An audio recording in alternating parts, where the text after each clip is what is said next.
بسم اللہ الرحمن الرحیم وینعقد نکاح المرأة الحرة البالغة العاقلة برضاها وإن لم يعقد عليها ولي عند أبي حنيفة رحمه الله بكرا كانت أو ثيبا وقال لا ينعقد إلا بإذن ولي.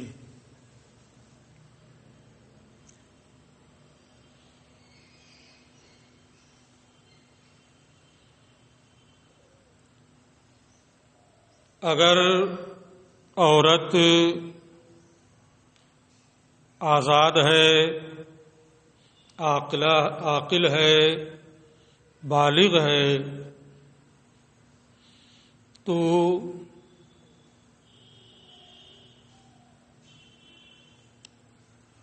اپنے بارے میں اختیار اسے خود ہے.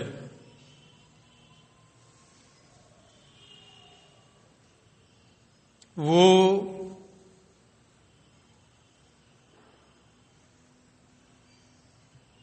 اپنی رضا سے اگر نکاح کر لے تو وہ نکاح منعقد ہو جائے گا.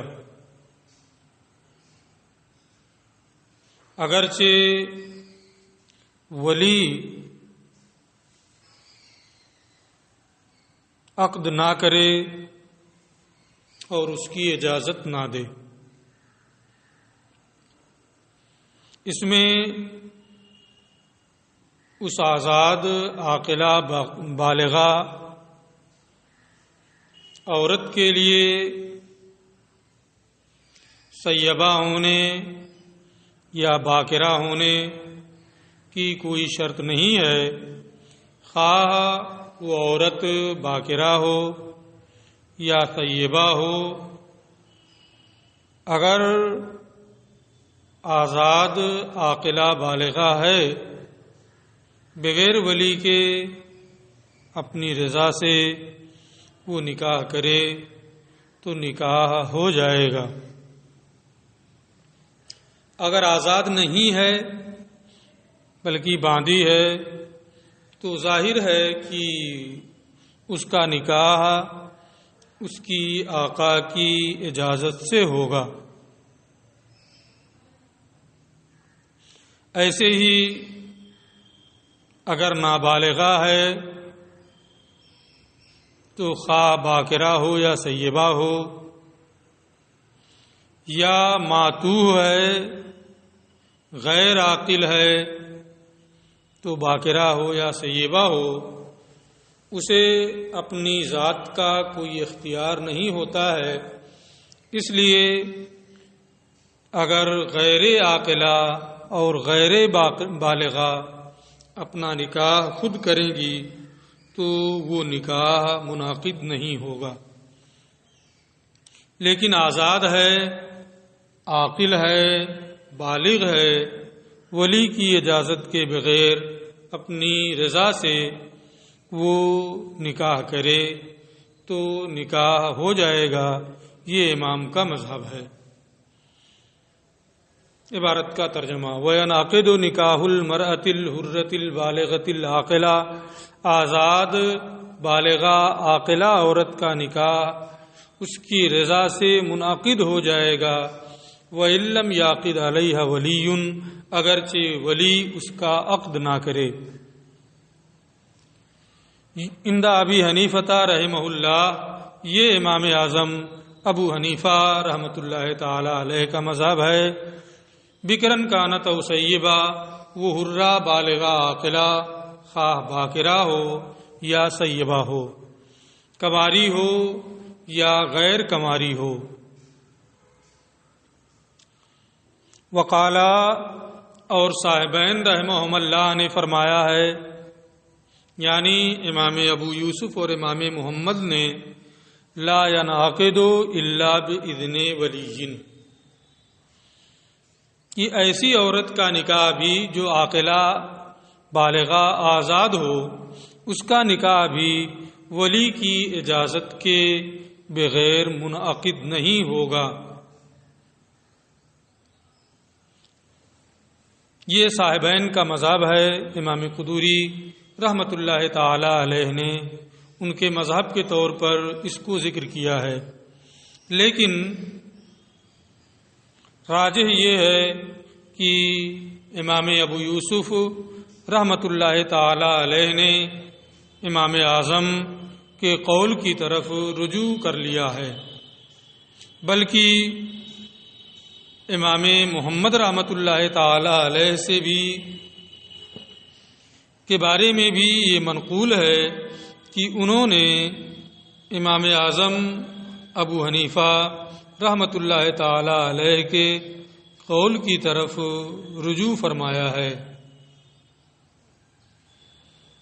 تو اس اعتبار سے انعقاد نکاح کا جو قول ہے وہ ہمارے ائمہ ثلاثہ کا متفق علیہ قول ہو جائے گا۔ یہاں جو اختلاف ذکر کیا گیا ہے یہ اختلاف پہلے تھا کہ امام انعقاد نکاح کے قائل تھے، آپ کا مذہب تھا، اور امام ابو یوسف امام محمد رحمہم اللہ عدم انعقاد کے قائل تھے، لیکن بعد میں صاحبین نے امام کے قول کی طرف رجوع کر لیا، تو ہمارے ائمہ ثلاثہ کا اس امر پر اتفاق ہے کہ ایسی عورت کا نکاح اپنی رضا سے منعقد ہو جائے گا۔ اختلاف کی صورت میں صاحبین کے قول کی وجہ وہ مشہور حدیث ہے جس میں آقا کریم صلی اللہ تعالی علیہ وسلم نے ارشاد فرمایا، ایما امرأۃ نکحت بغیر اذن ولیہا فنکاحہا باطل، کہ جو عورت بغیر ولی کی اجازت کے اپنا نکاح کرے تو وہ نکاح باطل ہے۔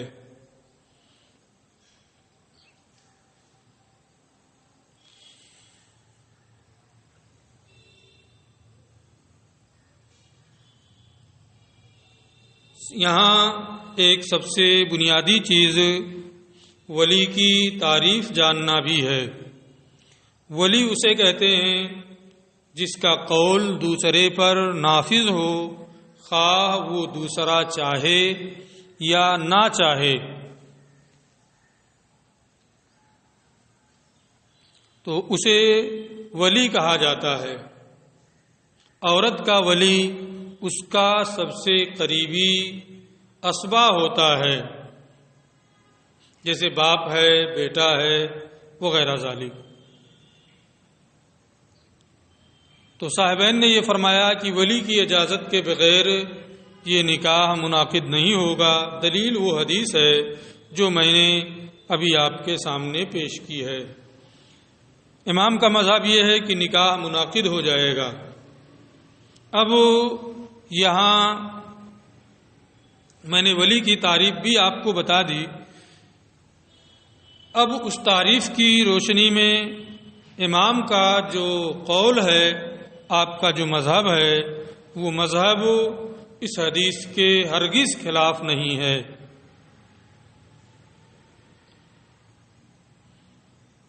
ولی اسے کہتے ہیں کہ جس کا قول دوسرے پر نافذ ہو، خواہ وہ دوسرا چاہے یا نہ چاہے۔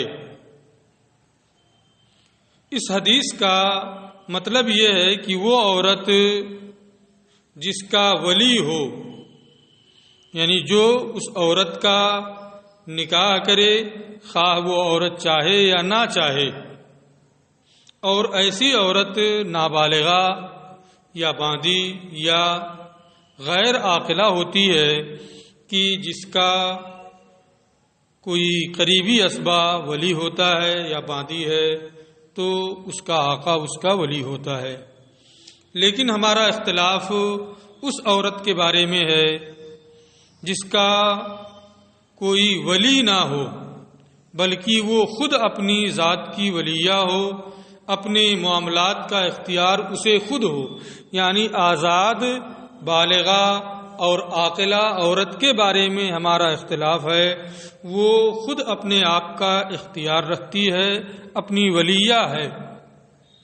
تو یہاں جب وہ خود اپنا نکاح کرے گی تو ولی کے بغیر نکاح نہیں ہو رہا ہے، بلکہ وہ خود اپنی ولیہ ہے اور اپنا نکاح اپنی رضا سے کر رہی ہے۔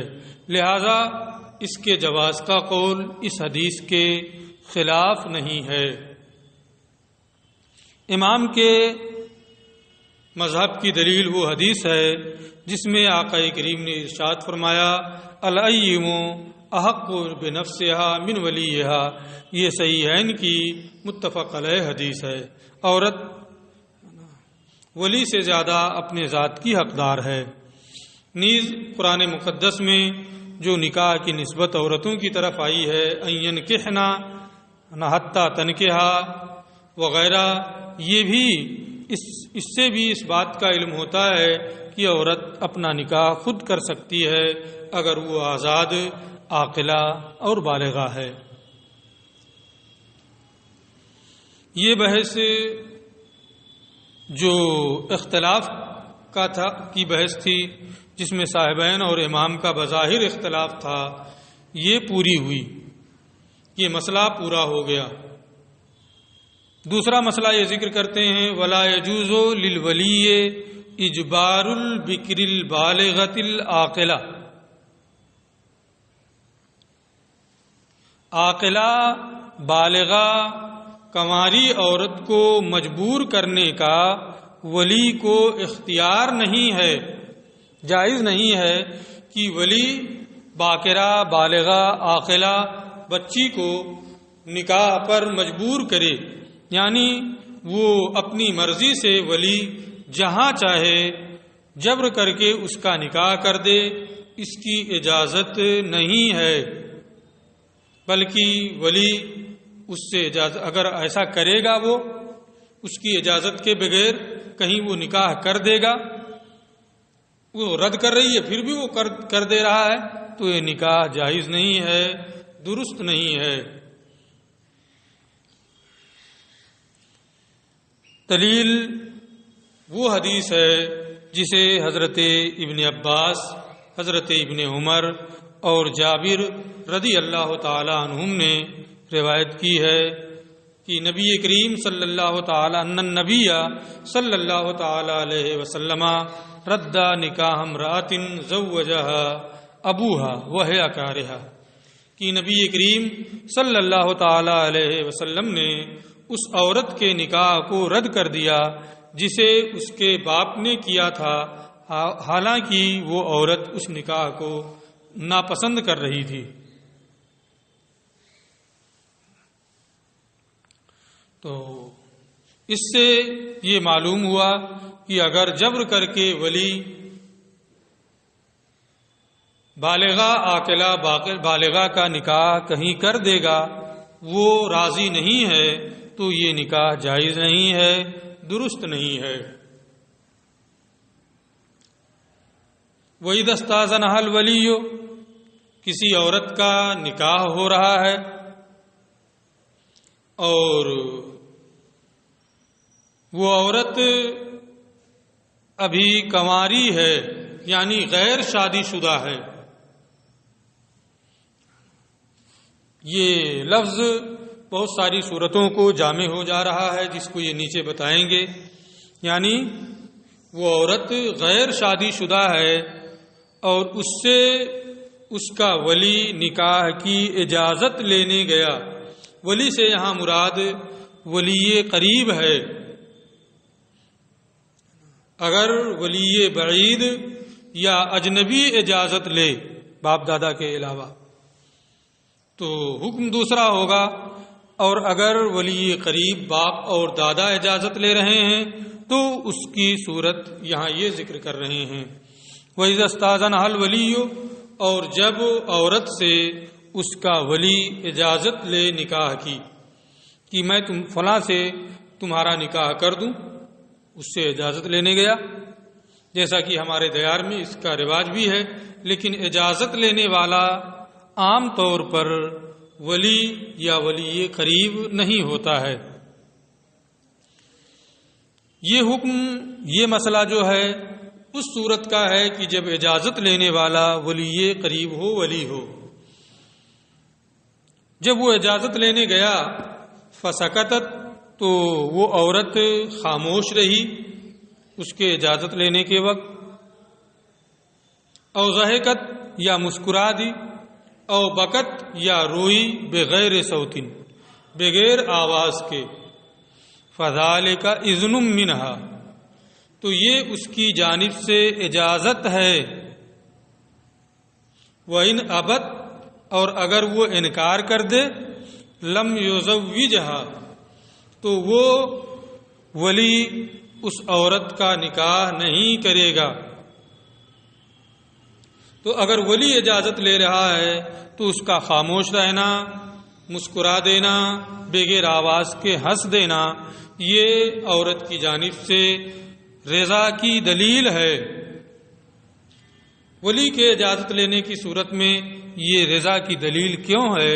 اس کی ایک علت یہ بتائی جاتی ہے کہ ولی کے سامنے صاف طور پر اس باقرہ عورت کا اقرار کرنا، یہ شرم و حیا اس سے مانے ہے۔ اس لیے اس کا خاموش رہنا، رونا یا ہنسنا، مسکرانا، یہ رضا کی دلیل ہے۔ لیکن اگر صاف طور پہ وہ منع کر دے تو پھر ولی کو اس کا نکاح کرنے کی اجازت نہیں ہوگی۔ یہ چیز آقا کریم صلی اللہ علیہ وسلم نے حدیث پاک میں بھی ارشاد فرمائی۔ آپ نے فرمایا البکر تستامر، باقرہ عورت سے اجازت لی جائے گی۔ فقیل اللہ، تو آپ سے کہا گیا انہا تستحی یا رسول اللہ، وہ تو حیا کرتی ہے، صاف طور پہ اقرار کرنے سے باز رہتی ہے۔ فقال، تو آپ نے ارشاد فرمایا اذنھا سماعتھا وسکوتھا، وسکوتھا اقرارھا، کہ اس کا خاموش رہنا یہ اس کی اجازت ہے اور اس کا اقرار ہے۔ تو لیکن یہ اسی صورت میں جب کہ ولی اجازت لے رہا ہو، اجازت لینے والا اجنبی نہ ہو، جیسا کہ ہمارے دیار میں ہوتا ہے، عام طور پہ اجازت لینے والا اجنبی ہوتا ہے۔ اس صورت میں عورت کا ہاں یا نہ کہنا یا بسم اللہ کہنا، یہ چیزیں اس کے رضا کی دلیل ہوں گی۔ لیکن اگر وہ کماری نہیں ہے، وہ سیبہ غیر شادی شدہ نہیں بلکہ پہلے اس کی کہیں شادی ہوئی تھی، اس کا نکاح ہو رہا ہے، تو اجازت لینے والا کوئی بھی ہو، چونکہ اب اس کے اندر جو ایک پوشیزہ کماری کے اندر شرم و حیا کا معاملہ ہوتا ہے، وہ چیز نہیں ہے، یہ تجربہ کار ہو چکی ہے۔ تو اس سے اجازت لینے والا کوئی بھی ہو، جب اس کے نکاح کی اجازت لے گا تو قول کے ذریعے سے اس کا اپنی رضامندی ظاہر کرنا یہ ضروری ہے۔ وَإِذَا اسْتَأْذَنَ السَّيِّبُ، اور جب سیبہ عورت سے جس کی پہلے شادی ہو چکی تھی اس سے اجازت لے، فَلَا بُدَّ مِن رِضَاهَا بِالْقَوْلِ، تو قول کے ذریعے سے اس کی رضا ضروری ہے۔ وَإِذَا زَالَتْ بُكَارَتُهَا، غیر شادی شدہ ہے لیکن پردہ بکارت اس کا بے وثبتن کودنے کی وجہ سے، او حیضتن یا کثرت حیض کی وجہ سے، او جراحتن یا زخم کی وجہ سے، او تانیسن یا درازگی عمر کی وجہ سے زائل ہو جائے۔ یہ ایک باریک جھلی ہوتی ہے جو عورت کی شرمگاہ کے میں ہوتی ہے۔ اب وہ چوٹ لگنے سے، کودنے سے، حیض کی کثرت وغیرہ سے بھی یہ پردہ زائل ہو جاتا ہے۔ اس پردے کے زائل ہونے کا یہ ہرگز مطلب نہیں ہے کہ یہ عورت بدکار ہے یا غلط افعال کرنے والی ہے۔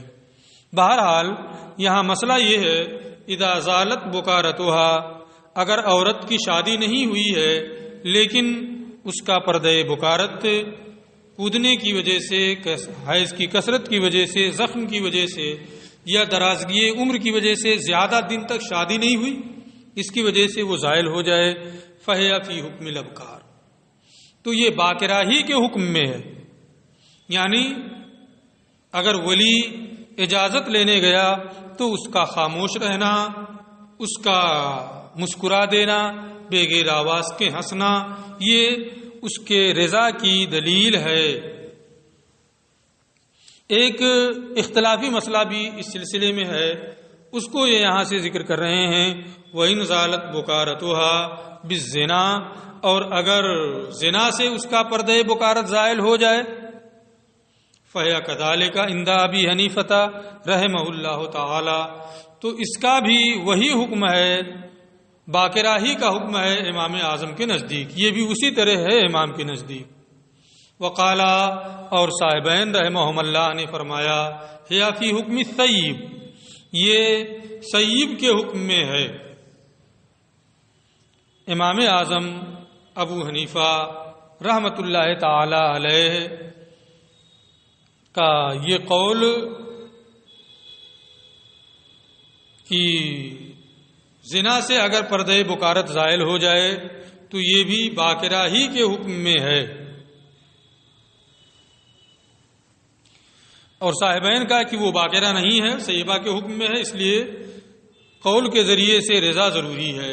صاحبین کے قول کی وجہ یہ ہے کہ وہ حقیقتاً باکرہ ہے نہیں، اور اسے جو چیز پیش آنے والی ہے وہ پہلی مرتبہ نہیں ہے، بلکہ اسے اس کا پہلے سے تجربہ ہے، اس لیے یہ جب حقیقتاً باکرہ نہیں ہے، اسے پیش آنے والی چیز پہلی مرتبہ پیش آنے والی نہیں ہے، تو رضا بالقول ضروری ہے، حیا یہاں معنی نہیں ہے۔ لیکن امام اعظم یہ فرماتے ہیں کہ پردہ بکارت کی حقیقت کی چھان بین کرنا یہ قبیح ہے۔ ایک مسلمان کی پردہ پوشی کا حکم دیا گیا ہے، جب وہ غیر شادی شدہ ہے تو اسے باکراہی کے درجے میں رکھا جائے گا۔ تحقیق، تفتیش اور جستجو کرنا کہ یہ حقیقتاً باکرہ ہے یا باکرہ نہیں ہے، یہ ایک قبیح عمل ہے۔ اس لیے غالب گمان یہ ہے کہ جب یہ غیر شادی شدہ ہے تو یہ باکرہ ہے، اس لیے اسی پر حکم کا دار و مدار ہوگا، اور اس کی خاموشی، اس کا مسکرانا یہ دلیل رضا ہوگا۔ نیز اس کی تحقیق اور چھان بین کرنے میں برائی کی اشاعت ہے، اس لیے اس تحقیق کی کوئی ضرورت نہیں، اور یہ باکرہ کے درجے میں ہوگی۔ ہاں اگر وہ اس فعل بد میں مشہور ہو جائے اور خود ہی پردہ پوشی کا خیال نہ رکھے تو اب ایسی صورت میں اس کا حکم باکرہ کا حکم نہیں ہوگا، بلکہ وہ سیبہ کے حکم میں ہوگی، اور رضا بالقول ضروری ہے۔ وَإِذَا قَالَ الزَّوْجُ لِلْبِكْرِ، یہاں سے پھر مسئلے کی نوعیت بدل رہی ہے۔ وَإِذَا قَالَ الزَّوْجُ، صورت مسئلہ، اور یہ سب ساتھ ساتھ شوہر نے باکرہ عورت سے کہا، نکاح ہو گیا دونوں کا، باکرہ سے کسی کنواری عورت سے کسی لڑکے کا نکاح ہو گیا، نکاح ہونے کے بعد شوہر اس سے کہے بلغک النکاح، تمہارے پاس نکاح کی خبر پہنچی، فسکت، اور تم خاموش رہی، یعنی میرا اور تمہارا نکاح ہو گیا، تم میری منکوحہ بیوی ہو، وہ یہ دعویٰ کر رہا، شوہر مدعی۔ وقالت، اور عورت کہے بل رددت، بلکہ میں نے تو انکار کر دیا تھا، یعنی عورت نکاح کی نفی کرے، نکاح کا انکار کرے، اور شوہر نکاح ہونے کا دعویٰ کرے، تو شوہر یہ مدعی ہے، عورت مدعا علیہ ہے، البینۃ علی المدعی والیمین علی من انکر. شوہر کے ذمہ ہے کہ وہ اس کے سکوت پر بینہ قائم کرے.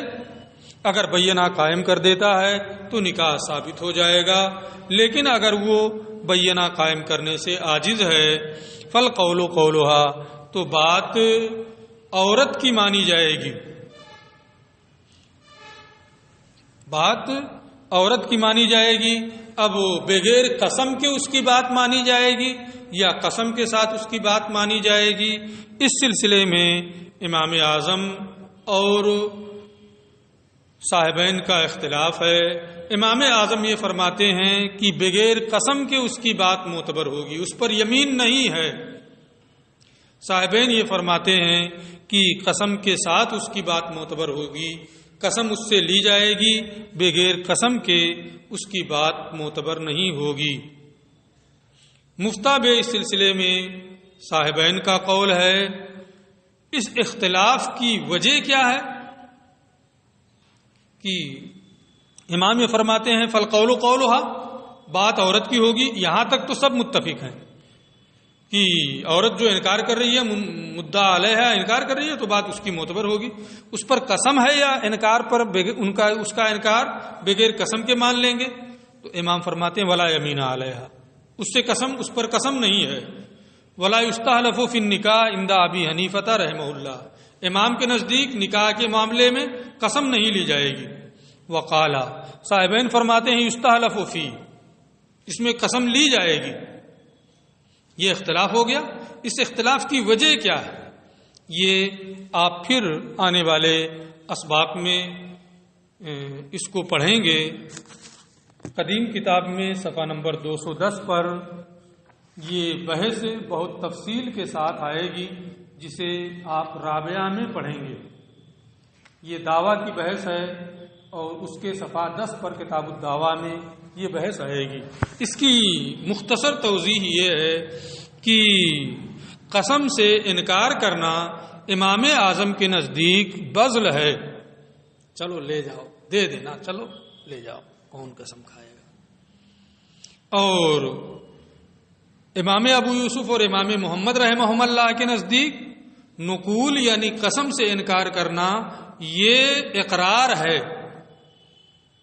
تو جب امام کے نزدیک یہ بذل ہے، دے دینا، لے جا، تو جس میں بذل ہو سکتا ہے، جیسے یہ میرا موبائل ہے، میں کہوں لے لو بھائی، آپ لے لو، تو ٹھیک ہے، بذل ہو سکتا ہے، آپ کو دے دیا. کتاب ہے میری، میں آپ کو دے سکتا ہوں، آپ لے لیجیے. جس میں بذل ہو سکتا ہے اس میں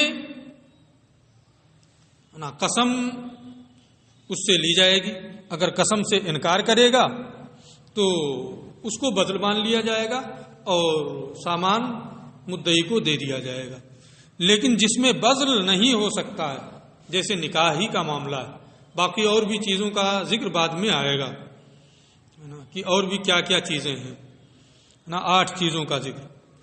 تو اب یہ کہ میری بیوی ہے پہلے سے اور یہ قسم کھانا عورت کہہ رہی کہ نہیں میں تمہاری بیوی نہیں ہوں، میں دلیل نہیں پیش کر سکا.